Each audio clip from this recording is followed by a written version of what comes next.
ಈಗ ಮುಂದೆ ಚುನಾವಣೆ ಪ್ರಕ್ರಿಯೆ ಹೇಗೆ? ಇಲ್ಲ, ಕೂಡಲೇ ನಾವು ರಿಸರ್ವೇಷನ್ಸು ಡಿವಿಷನ್ ಎಲ್ಲ ಮಾಡ್ತೀವಿ.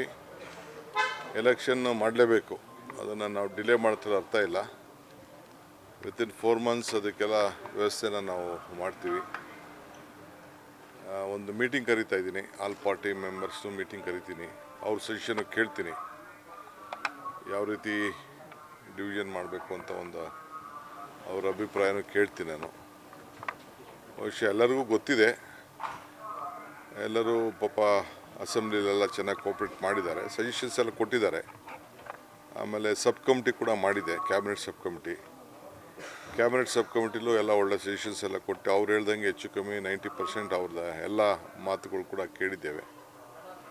ಮುಂದೂ ಕೂಡ ಇದೇನು ನಮ್ಮದೇನು ಸ್ವಂತದ್ದೇನಲ್ಲ, ಎಲ್ಲರನ್ನೂ ವಿಶ್ವಾಸಕ್ಕೆ ತೆಗೆದುಕೊಂಡೇ ಮಾಡ್ತೀವಿ.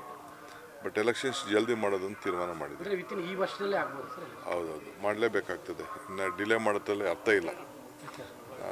ಯಾಕೆಂದರೆ ನಾನು ಯಾಕೆ ಇದನ್ನು ಹೊಸ ಕೆಲವು ಏರಿಯಾನ ಸೇರಿಸ್ಬೇಕಾಗಿತ್ತು, ಅದನ್ನು ಸೇರ್ಸೋಕೆ ಹೋದರೆ ಲೇಟ್ ಆಗ್ತದೆ. ಆ ಪಂಚಾಯತಿಯವರು, ಆ ಮುನ್ಸಿಪಾಲ್ಟಿಯವರು ಎಲ್ಲ ಅವ್ರ ಪರ್ಮಿಷನ್ ಕೇಳಿದ್ರು. ಅವ್ನು ಮುಂದಕ್ಕೆ ಹೆಂಗೆ ಬೇಕೋ ಅದನ್ನು ಆ್ಯಡ್ ಮಾಡ್ಕೊಂಡು ಹೋಗ್ಬೋದು ನಾವು.